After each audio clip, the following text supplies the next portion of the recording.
I knew I wanted to have something more of an asset instead of another job. And I knew that I wanted something that had systems and processes in place, like I saw with other businesses that were listed. The ones that got the highest price points, they were the ones saying that the owner only worked 5 to 10 hours a week.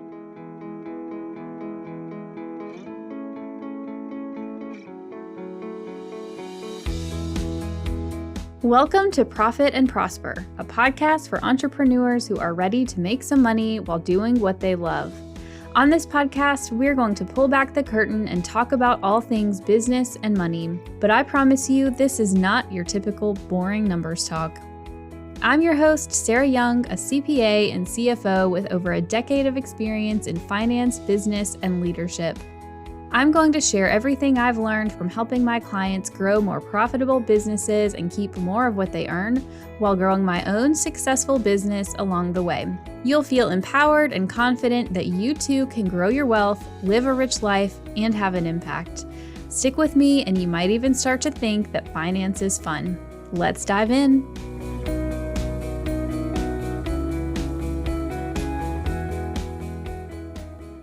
Welcome back. Y'all, this week I have another really great guest interview for you with Shanice Miller. Shanice is a business productivity consultant specializing in project management, and she helps clients ranging from small startups to multi-million-dollar businesses save hundreds of hours and thousands of dollars. Her passion for identifying and solving inefficiencies began when she sold her first business, which was an education consultancy that had been recognized in Forbes and BET at a less than premium price point because she didn't have her systems and processes streamlined and documented. Over the last 10 years, Shanice has used her ability to identify operational inefficiencies and create solutions to not only help her clients' businesses, but also to fall in love with their businesses again. So it's not often that we get to hear from somebody who has actually sold their business.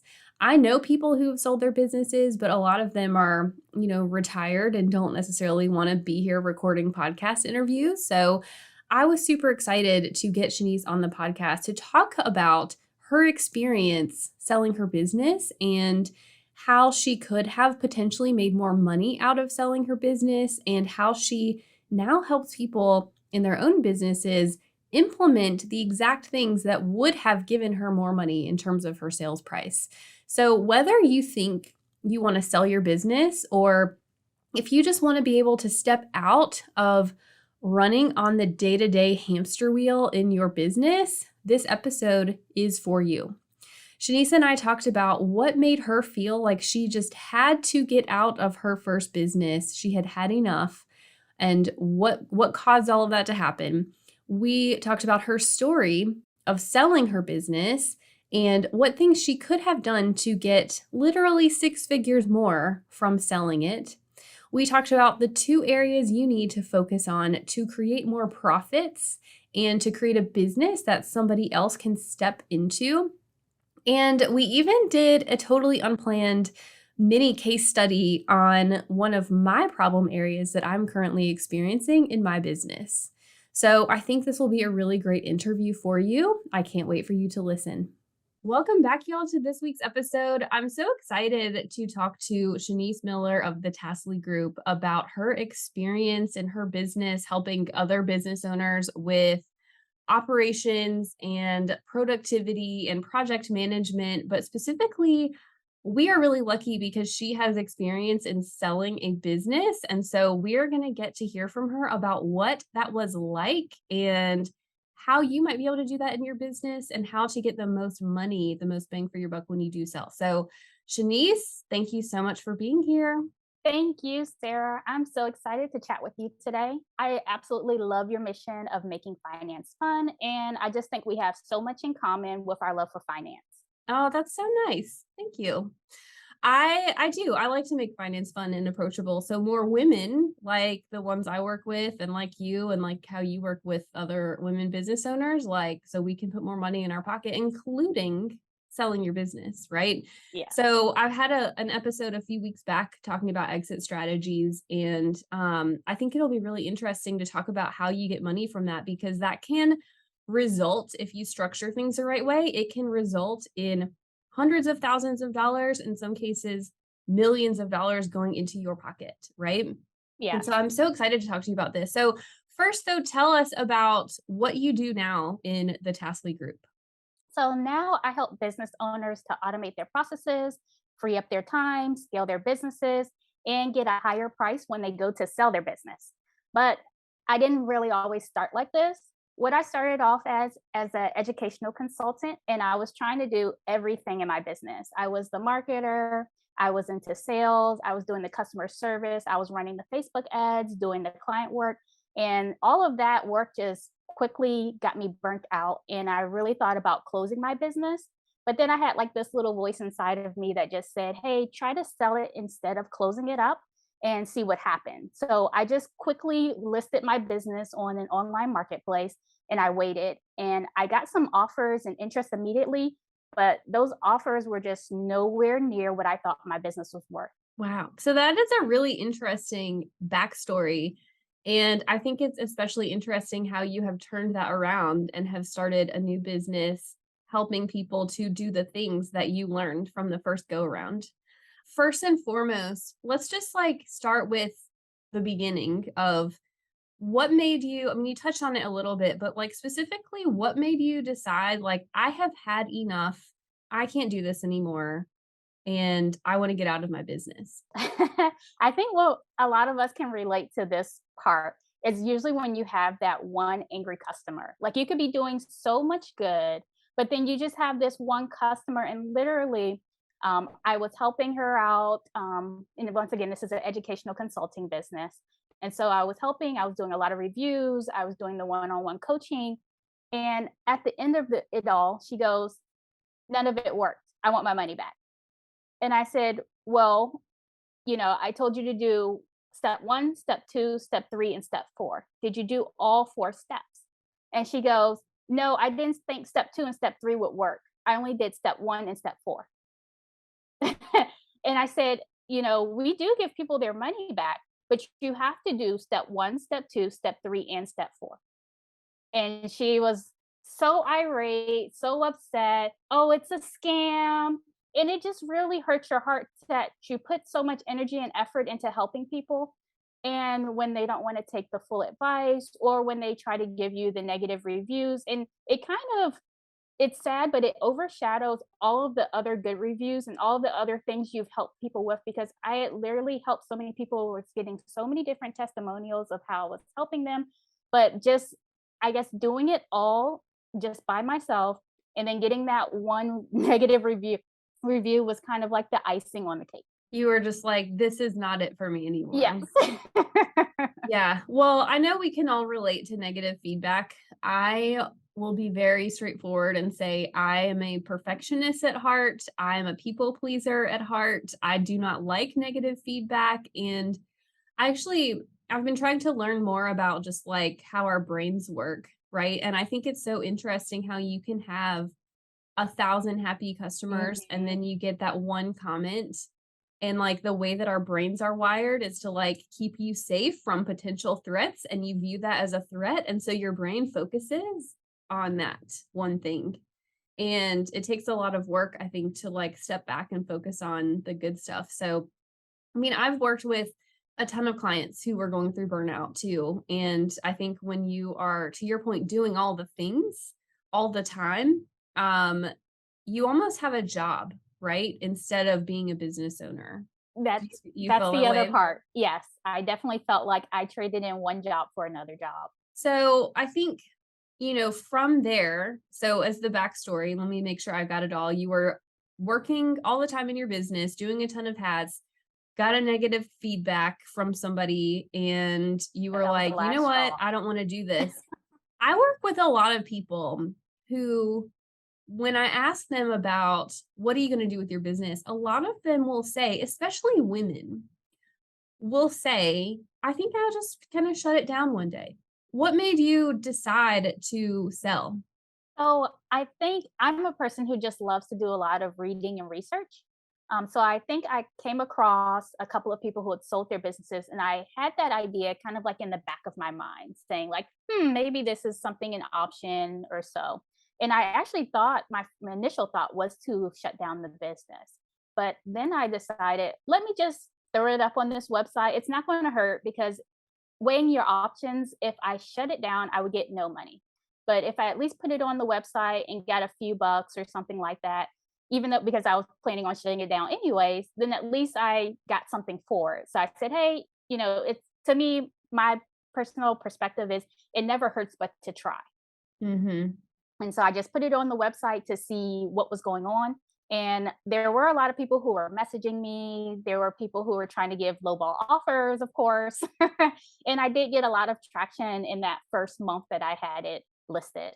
My husband and I, we are constantly looking for things to invest in, and one of those things we're interested in doing is buying a small, business that we can sort of turn around and make more money off of.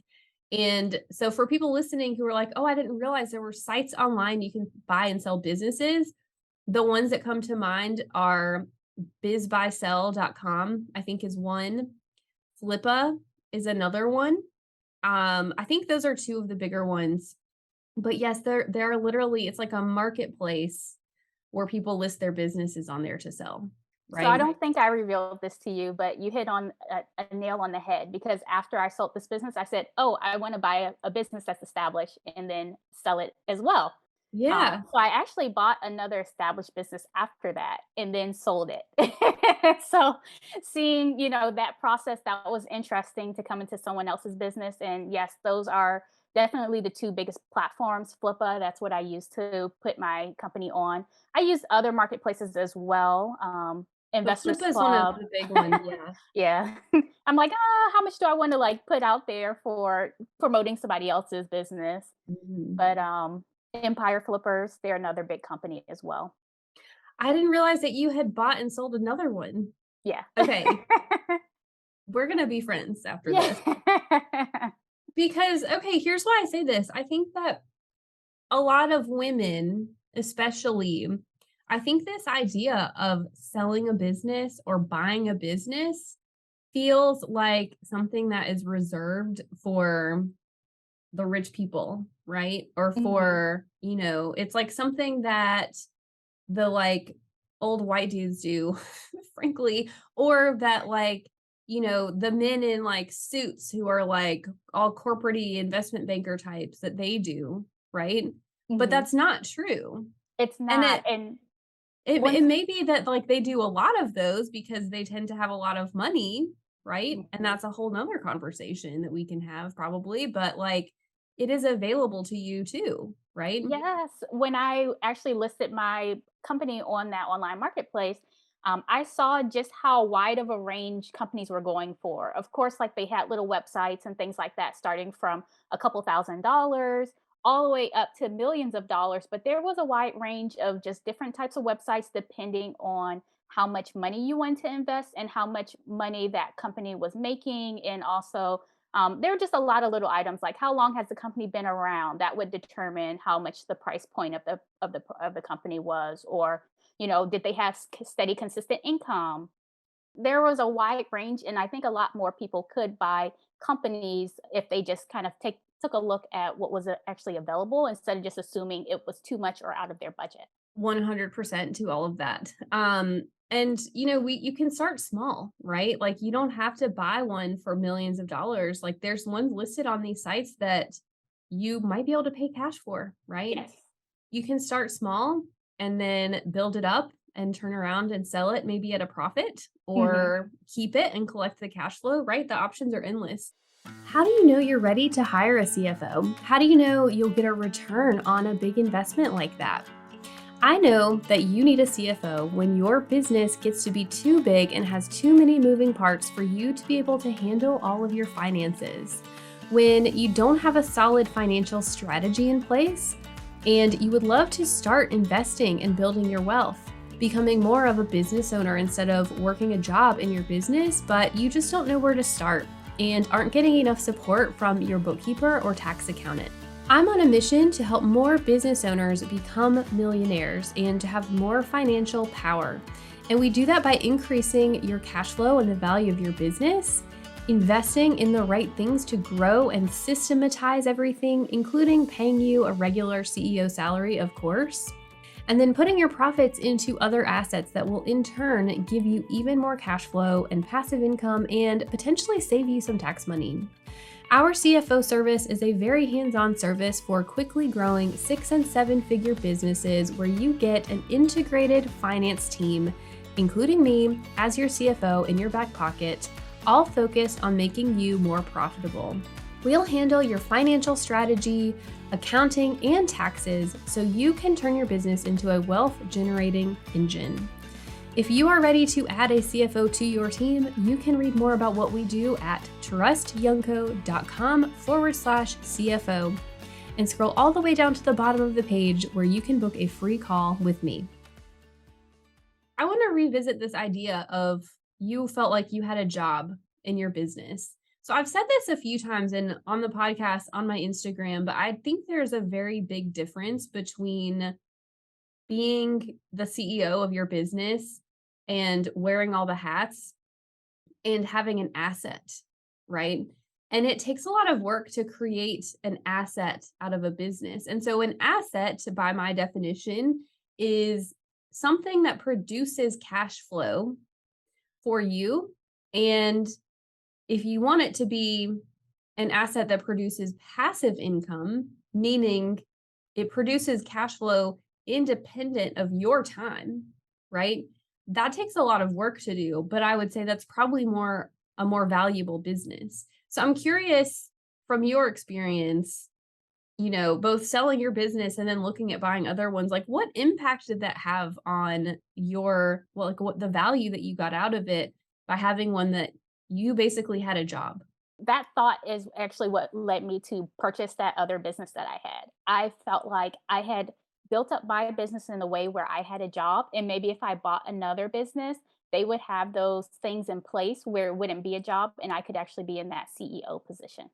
So that's that was the thought process. I knew I wanted to have something more of an asset instead of another job, and I knew that I wanted something that had systems and processes in place, like I saw with other businesses that were listed. The ones that got the highest price points, they were the ones that were saying that the owner only worked 5 to 10 hours a week. And that was exactly like what I was striving for. Like, how can I get to only working 5 to 10 hours a week? But still making money, right? Yes. Yes. Yeah. So I think that, since you sold your business and that wasn't the case because you were the one having to do all the work, right? Like the buyer, they're looking at you, at your business, like this is going to be a huge project, right? Hmm. And that brings down the sales price because when people buy a business, they're not buying it based on, well, they're considering the future cash flow. That's the value proposition is in the future, what could this business do? But if that future cash flow is contingent on them coming in and doing a bunch of work, right, to get the systems built out and hire a team and grow the revenue, then that may go into their consideration of this is what I could get out of it in the future, but you aren't going to get paid for that because they are the ones who are going to have to do the work, right? That's so correct. And that's what I noticed as well when went to sell my business.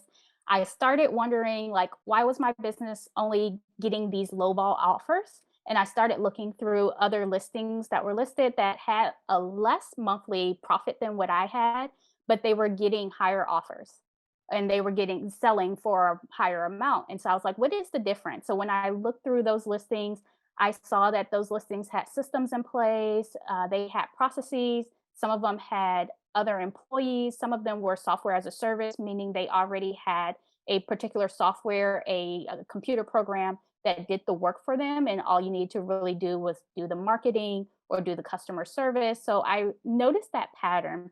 And it made me think back to when I was buying my first house, and my mom told me for your first house, you don't want a house that you need to have a lot of repairs. You want what's called, and she said it was a turnkey home where you just stick the key into the door and you're ready to move in. You don't have to worry about a leaky roof. You don't have to think about patching holes in the walls, redoing the kitchen or the bathrooms. You're just able to walk into the house and just move your furniture right on in. That was turnkey. And that's exactly what people want when they're going to buy businesses. They want a turnkey business, something that, like I said earlier, you're only working 5 to 10 hours a week as the owner. You have those processes and those systems in place that's going to help you to just drop this off from one owner to the next. And that company would keep moving like nothing ever interrupted it. Yes. So basically, it's the different, like it takes a special type of person who's willing to flip a house, right? Because there's a Yes. lot of risk involved in that because so Yes. many things can go wrong and there's no difference in buying a business that needs to be flipped, right? It's a Definitely. lot of work, a lot of time, a lot of money is going to go into flipping that. And so if you have the turnkey house, to your point, like you are going to get drastically more money. And I mean, it sounds like for you, you think that with your business, it was to the tune of potentially six figures in a sales price, right? It was. So I ended up selling for a five-figure profit, but I definitely could have gotten six figures. I think that one comment is I think the fact that you decided to sell it and get five figures out of it is amazing because so many people in your shoes would have just walked away. And I think I don't know if we were recording when we were talking about this, but you said you didn't have a ton of debt or really any debt in your business. Yes, And that's true. so that certainly helps, right? Because anything you sell it for is just straight cash in your pocket versus some of my clients, some of the people we work with have debt. So if they do walk away, they're going to have to pay that debt back, right? Or if they do sell it, a portion of the sales price is going to go to paying off debt. So I say that's amazing that you did that in the first place because I would rather get five figures than no figures, Yes. right? I did too. Here's my question. I know this is what you work on now with your clients, right? What are the things that you could have done to get six figures in a sales price instead of five? I would say the first thing is I would have set up systems in my business early on instead of keeping everything in my head. And those systems, like I said, it would help my business to become labeled that turnkey business. The second thing I also would have done was to hire someone like you to do a cash flow intensive to help me really focus more on my financials and my financial strategy. You hear that? Anybody listening? Yes, finances are key. They really are. So, systems to not have them all in your head, get your finances in order, and not necessarily even just like bookkeeping, right? But understanding the big picture strategy of how to increase your profit. Because the sales price, right? I've talked about this in the previous episode, but the sales price of your business is going to be based on a multiple of that profit, right? So if you can take your profit from $10,000 to $100,000, you will get 10 times more in a sales price, right? Yeah. And it is insane like because there's a multiple on the profit and so the multiple will be let's say 3 times. And so any incremental profit you add, you're going to get 3 times that back in the sales price. So not only are you making more profit along the way, but you're also going to like massively increase the potential sales price. So I think systems, financial stuff, I think I got excited when you said people needed to hire somebody like me. It's true. The finances is a very big part of selling your business for a profit because you Yes. need that financial strategy to have that plan, that roadmap to take you to where you want to go. Yes. Is there anything else that you would do that you would prioritize outside of those? Well, my main thing is systems. So I think I'm a little bit biased, but I really do think that systems make the world go round. And this is something that I do cover more in depth in the 3 steps to automating your business mini training that I'm going to give your listeners for free. So, really, with adding the systems to their business, um, this is something that I work with clients on doing. And we want to make sure that we are documenting everything so that it helps your business to automate your processes, to delegate tasks to other people. It helps you to free up your time, prevent errors. It helps to scale your business. So, those are really the big main things. I mean, there's some small things, but the core things are to make sure that you have those systems in place and to make sure that you have those finances in place as well. Yes. Do you think that you need a team member? to be able to sell successfully? I don't think that you need a team member to be able to sell successfully, but I do think that it does help. Um, it helps to it helps to have someone that you can delegate the work with. I actually work with a client, and she was having issues with wanting to give up delegating that work to somebody else. She thought that someone else couldn't quite do the work as good as she could, and that she might lose clients. And I'm sure that you've probably encountered the same thing. And I actually had that same thought as well. I was so busy holding on to everything that I didn't realize how overworked I was becoming from trying to do it all myself. But we do need help. It's hard to start to delegate things, but once you learn how to do it, I think it just opens up so much possibility for what you can do with your time. And again, it goes back to, I think, having an asset, which is what I would define as like your business producing cash flow independent of your time. And I think Yes, to do that, you need the systems in place. And you also need to have people who can execute on some of the things that you don't have to step in and do that every single day. I agree. And the reason I say I don't think you always need an employee or so is because there are so many automations. So, one of the clients that I worked with, it was in the financial industry. We were working with her to get an employee on, but we also added a lot of automations into the system. So once we documented all her processes, we really got out of her mind like, okay, what are the tasks that you always do?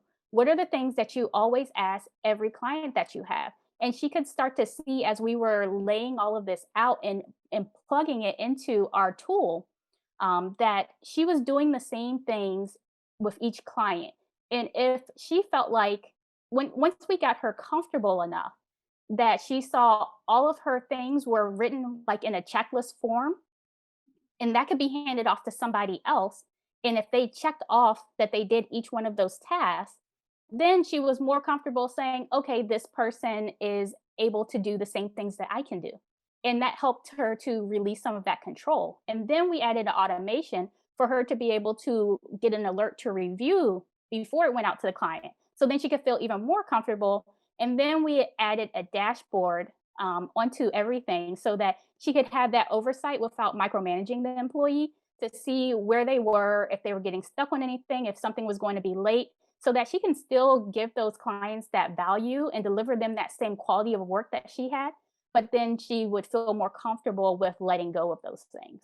So automations can really save you 30 hours or more in time because we are doing redundant tasks all the time, like emails, follow ups, checking in on other employees, and then you can have an employee to help you with the client work. I know you have probably heard this too. I have so many clients who say, what we do is customized. I do something Mhm. different for every client. There's no way I can streamline my packages. There's no way I Mhm. can switch to a monthly retainer, right? Because I come in and I talk about how can you get monthly recurring revenue, right? How can we increase your just like steady, consistent baseline? And it comes down to having a set offering a set package and to where you're not customizing everything for everybody. Mhm. So everybody always tells me that. And then, they realize over time that they can pinpoint like this is the process we go through. So like Yes. I have a process like so my CFO clients range in terms of revenue and team size and industry, but ultimately the process is the same for each Yes. one, And right? sometimes you have to work with someone else for that person to be able to pull that out of you and for that person to be able to show you that, yes, even though maybe you're adding some extra tweaks or some strategy, the process, the foundation is still the same. You're still doing the same things, and we can really package it, like you said, into two or three different offerings and really help people a lot better than keep trying to customize, reinvent the wheel, and making all of us crazy. Oh, absolutely. Do you think the best system to start with if people are listening to this and they're like, "I want to, systematize my whole business," which I mean, I certainly do too. Do Yes. you think that the client delivery process is probably the first one to start with? I deeply believe it. Like I said, and you agree as well. Everything needs to be documented, systematized, and have a process for it. But I really like to start with the client portion of it. One thing is that I really like to break up into bite-sized pieces. And sometimes client work can take the biggest time out of all of our daily schedules. So once we get that time back from the client work, once we have a nice established system and process that we can just go through step one, step two, step three for each client, it reduces the errors. It makes sure that the client is getting the same consistent service from each person, no matter who is in there or not. And it just makes everyone feel more comfortable with moving and doing these processes into other areas of their business. So I always say just start with one area first. And it doesn't necessarily have to be the client area. I like to start with wherever the client is saying they need the most help with first. So if a client comes to me and they say, oh, our biggest problem is in the marketing department, then we will look at that part and we'll start tackling that and making some systems so that we are getting consistent results each time. But for most people, it is in the client and client onboarding, client offboarding, client management process, because that's where things can, you're adding in other people outside of your company into the mix. And that's when things can kind of start getting crazy with 10 emails a day or, back and forth. What are the things that we promised this person, and what is the person telling us that we need to give them more of? And oh, this person's asking for updates, this person's asking for meetings. So it's very easy to create standards for that process because it is the same no matter what business that you're in.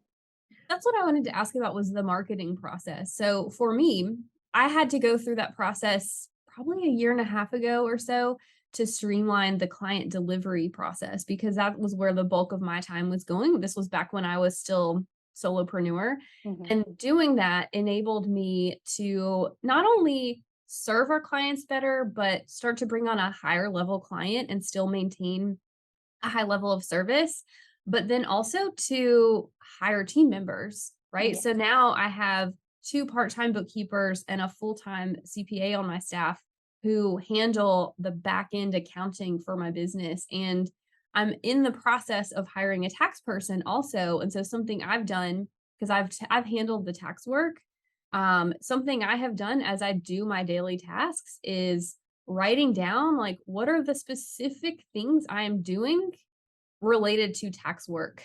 And then what I did to take that, I took that and wrote a job description based on the task. I was like, okay, these things I may still keep, but these things I'm going to outsource to somebody else. And then I'm able to hire someone in and I have a clear idea of what they're going to do for me. So I did that. And then as I got the client delivery part under control, I just turned around to something else being out of control, which for me has been marketing, right? So I am trying to grow my business pretty fast, to be honest. I just always have big goals and I like to work hard and do big things. But I have found that the marketing piece has been really difficult to streamline. So, like we've talked about the client aspect, what are your thoughts on like the marketing systems? Would you mind if we did like a sample exercise of how I would work with a client? Yeah, Okay. So I would say, okay, for your marketing, are you doing it in-house or out-house? in-house. For the most part, I have a podcast producer. Thanks to the podcast producer, they're going to edit this video. And pretty much I have had like some marketing work done like on a project basis. And then I recently, a few months ago, hired a VA who's more specifically helping me around marketing, but we're Okay. still figuring it out. Someone in the figuring it out stage, I would start by asking, right now, what is the most profitable area for when you're marketing? What's producing the most results? Oh, okay. So this is like a really fun exercise. I'm so glad we're doing this. So when I think about my marketing, where I get my CFO clients is honestly kind of a mix. So it used to be I grew based on referrals and networking, and that still is the case, but I there's nothing wrong with referrals and networking, but for me, I wanted to figure out if I do these activities in the sales and marketing area, then I get this result, right? And get a more predictable way to bring revenue in. So, what has been working for me more recently is when I do speaking engagements, podcast interviews, stuff like that, where I get in front of a new audience because I find that when people hear me speak, they realize like that finance can be approachable and fun, and they want to come and listen to my podcast or follow me on Instagram or be a client. Okay. So what I'm hearing are three main areas. You said that referrals. So we don't want to forget about referrals or let that slip to the wayside. And since that was your main source of business, I think that's a great thing because that means you have customers. So we would set up a referral pipeline of what do you do to get referrals? What are the things you do? And usually when people are going to get referrals, they will have like, and that's part of our offboarding process that I usually do for the client process. So this is kind of like a extra thing in there, but we would say, okay, after this client has finished working with us, we're going to send us this form that's connected to our dashboard and it's already automated after each client. We're going to send them this form to fill out, and it's a testimonial form. And what do we do with those testimonial forms? And maybe at the bottom of your testimonial forms, you might say, list people that you could refer me to. Oh, Or stop. That's so however good. yes, however you usually ask for referrals, that is what we would put onto that form. Because we want to just remind people of our main thing of business. And if you are getting referrals, that sound like your main thing of business with the networking, but networking can also tie into the podcast guesting because that's kind of something similar. But I wanted to hone in on the referrals portion first, and we would set up a whole process for that. Like, what are the questions that you like to ask people for when you're getting testimonials feedback? Let's get videos of them doing that testimonial feedback. And that's, like I said, that's all part of the client delivery process because that falls under the client offboarding process. What you're saying is so on point. And I don't know if you work with clients who do this, but I don't like asking for testimonials for whatever reason. I That's why always it's just automated. I know. And so you're saying that, and I'm like, my gosh, if it was automated or if my VA did it for me, so you could take my second guess, my self doubt, and like I'm second guessing myself and asking for feedback. Cause like, again, I'm a perfectionist. I don't like Hmm. negative feedback. I still try to ask for feedback, even though it's hard, right? Because it's important, but it's not something I do consistently because I have this resistance. So I think that is an amazing point is like taking it out of my hands and recognizing that's a weakness, but also an area where I can probably grow a lot. Yes. And that's where, you would get your referrals form. But sometimes we just need to nudge people in order to give us those referrals. And so that's what that is. It's a nudging. It's a soft sell. You're just asking that person, okay, who could you refer me to? Sometimes you can put a number or you can just ask that person to reach out. But it's, of course, at the end of the testimonial, or it could be a completely separate form. After they do the testimonials, and there can be an automation. If this person gave you 3 stars, then maybe you won't ask for the referral. But if they gave you 4 or 5 stars, then you would ask for a referral. So that we would just go through your whole process, the questions that you usually like to ask people when asking for testimonials and referrals, or what does the process usually look like when you get a referral? Is it just random? Yes. Because okay. So if it's just Yes. random, then I would say kind of like ask the people who randomly gave you referrals, like why and things like that. So you can start getting into like, what kind of environment were they in that they wanted to give this referral. But I think really what's going to give you those consistent results with referrals are putting it onto either the testimonial form or the separate form after the testimonials about, okay, who could you refer me to? Or Yeah. who do you think I would be a great fit with to help them with their business? That's so simple. Yeah. And I guess that was what people always call me in to do as well, because they're like, you take the most technical things and you make them simple. You take something that I'm saying like, "Oh, we need to do all this and this and this," and then you're just like, "No, tell them if it's complete or not." It can be that simple to tell the client, "This is complete," or "This is not complete." You don't need this whole paragraph of what we did. I was like, clients don't wanna know all the weeds of what you did. They hired you because they wanna know, did this job get complete? Circling back to your other you asked about the marketing portion. So it sounds like you're testing, you're doing some guest interviews and things like that. Now I see the process of guest interviewing, and there is a process, and she does the same process each time. So we would just really map out like, I can ask your VA, because a lot of times as the business owner, if you're not doing the day to day of the marketing, we need to have the person who's doing the day to day of the marketing to do those particular SOPs, or those documentations, those standards. What are you doing day to day task? And then once I either talk to them or have them listed out, that's when we would upload them into our tool and we would start marking them as tasks and labeling them as such. And I'm sure, your VA is probably like, she has to do some research. So then she would maybe do a screen capture, a Zoom, a Loom, or, if you have a MacBook or so, you can just capture, record your screen and say, like, okay, this is the thought process I'm going through while I am trying to define who would be a great person. I saw that I went back into our interviews, I looked at these metrics, and I saw that this type of person was giving us the most conversions. So I took that and I said, okay, maybe we need to target more of this type of client. And then I took that information and put it into the search to search for other people, other podcasts, other guesters, or anything like that. But if you are hiring out because you said you had a podcaster to do a lot of things, that can shorten the pipeline for that because now you have someone else that you would just kind of do like an automation for where, okay, I know each month this person is they're just going to put things on your calendar.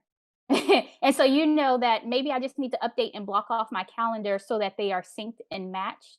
And I might do that. I might set automation to review it each week at this certain time to make sure that we're getting the same things at that time. I'm glad you said like review that actually, because that's what, as I've hired someone to help with marketing, that's where I'm in, because I use ClickUp for my project management. And so I'm trying to automate, like, she'll pull together a list of shows to pitch.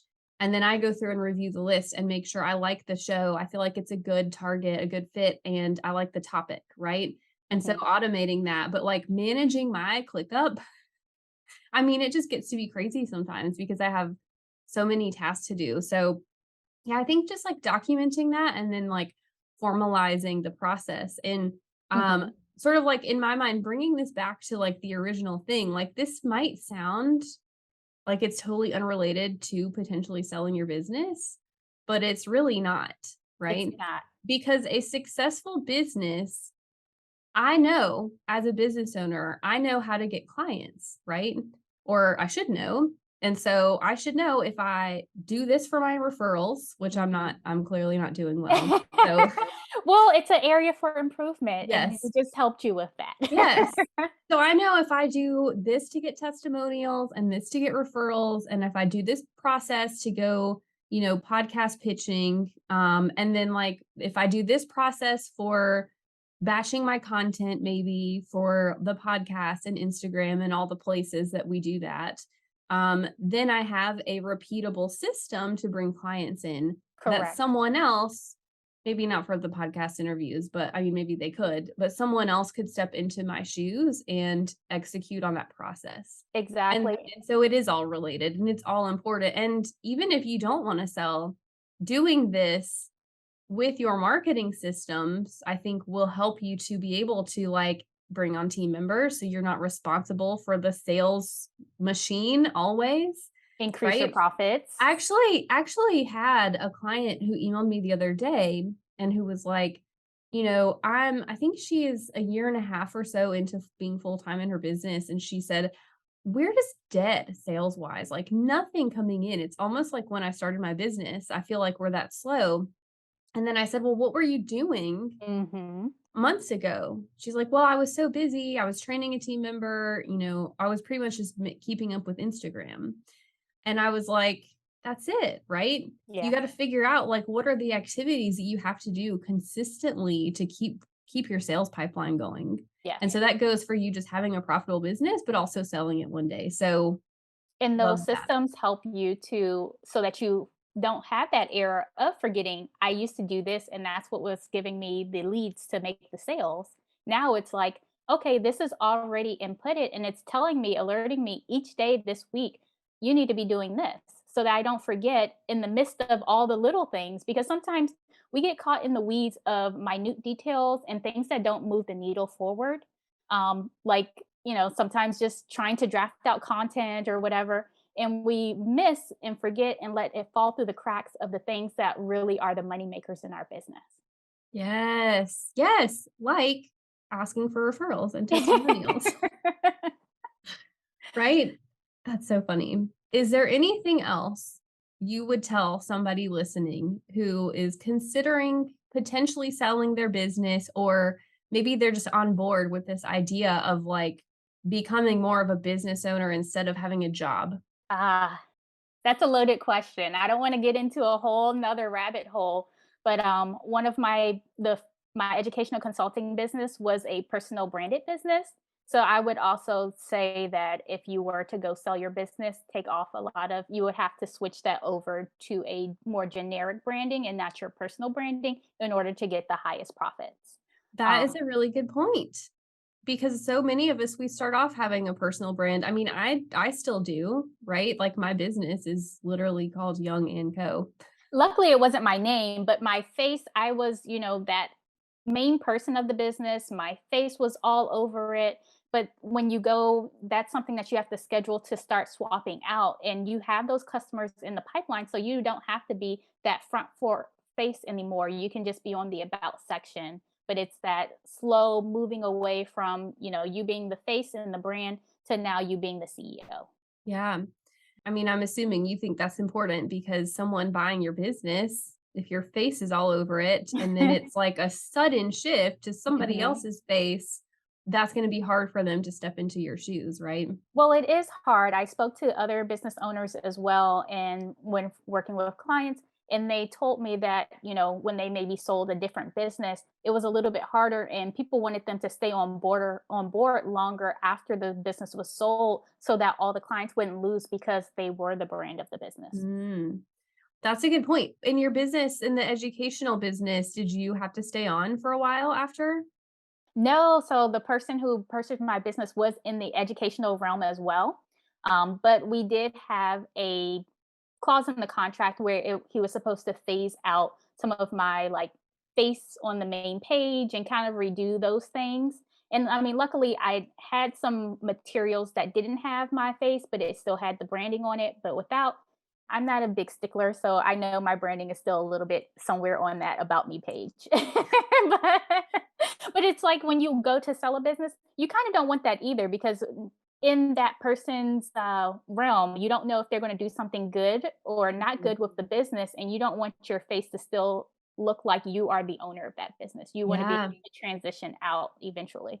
That's a really good point. I had one of my clients sell a few years ago, and you have to get on board with the idea that they're taking your business baby and they now own it and they can do whatever they want to with it, right? They Hmm. don't have to ask your permission because you don't own it anymore. In this case, the new buyers ended up letting go of a bunch of like longtime clients and just switching up a lot of stuff about the business, and you maybe don't want to be associated with that anymore. So Hmm. I think it's interesting too that you say this because that has been on my mind lately. Not so much about changing like my business name because, I've said this on the podcast before. I'll probably maybe sell one day, but like not for a while. But I've still thought about like switching over to having more of a personal brand and then separately a business brand, Hmm. so that if I want to, sell, or maybe I can even have like a social media team do the business brand stuff, but then I still have my own brand of Sarah, the entrepreneur, who has this podcast and who does these speaking engagements, who maybe writes a book one day separately from my business. But Hmm. I don't, you want to know the funny thing that is my hang up for doing that? What? Is my name. This is going to be ridiculous. My name, Sarah Young, is really common, and I literally cannot find a good username. So, anybody listening to this, if you have any ideas for a username for me for Instagram that isn't already taken, send me a DM. I want to hear what it You is. make a good point because Sarah Young is very Yes. that is very common. I would just say that you could brand yourself based on what you're doing too. You can still use Young and Co. and you might do a business rebrand for your CFO business and then have, kind of maybe transition it over there. Yeah. Okay. So, my last question, I ask everybody this question, but I like to ask just from a fun money perspective, because I think a lot of the times we don't actually think about how we're going to have fun with our money. We just think about the responsible things, like we're going to save it and invest it. So, what is like a life upgrade that your business is currently affording you or you want to have in the future? And as an example, mine is my lake house with a boat, which I don't currently have, but I will one day. So you hit the nail on the head with that one too. I'm that person who's so responsible where I'm just like, all those things don't really matter. Uh, I do want to develop a house from the ground up. So that's kind of like a fun money type of thing. And then I also want to do like a business in first class flight with my nephews. So Oh, I think that yeah. will be really fun for us to do a nice trip. Isn't it funny? Like we talk about what do we want to spend on ourselves, and there's this like part in our head that's like, no, you should Yes. only do responsible things. But like that's the point of it is to live your life. But I think building a dream house sounds amazing. So I think that'll be good. And a first class trip somewhere, like sign me up. And it's not even like it costs that much because 'cause I'm like, I've definitely spent way more on mentorship than on a first class flight, but it's just that idea in your mind like, "Oh, I'm spending this on this flight," versus, "Oh, I'm spending this on my business." Yes. Well, I totally feel you. I know pretty much anybody listening to this will feel you too. Okay, so where can we find you? How can people work with you? All of that good stuff. I've created a special page just for your listeners. They can go to tasklygroup.com/profit and prosper. And if your listeners are thinking, I want Shanice to help me in my business, they can go over and book a free business call assessment. Or if you want to do it more on your own, I'm offering your listeners the free video mini training if they sign up for my 3 steps to automating your business.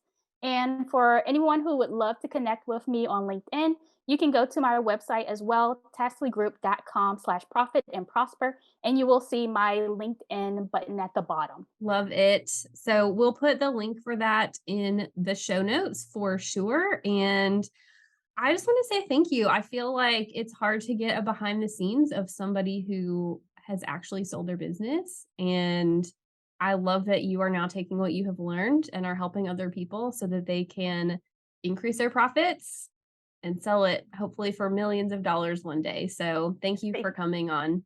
thank you. And I had so much fun just chatting with you and helping you to get those testimonials and those referrals. Yes, Small absolutely. That's tweaks. like on my to-do list. I kid you not, but I'm going to have to outsource that because lots of internal resistance, but that's a conversation for another day.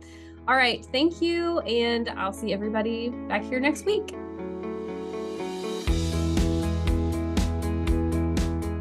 Thanks for listening to this week's episode. Now, I want you to go take some action. What's one thing you can do this week to create more profit in your business? Send me a DM on Instagram at YoungCoCFO and share your action item with me. If you have a question or topic you'd like me to dive into, or if you're feeling empowered about taking charge of your finances, let's continue the conversation. Go to profitandprosper.co to submit a question or topic for me to talk about on the show. And because we all profit and prosper better with friends, please leave me a review on Apple Podcasts, subscribe wherever you listen, and share the episode. Make sure you tag me at YoungCoCFO on Instagram so I can give you some love, and I'll see you in the next episode.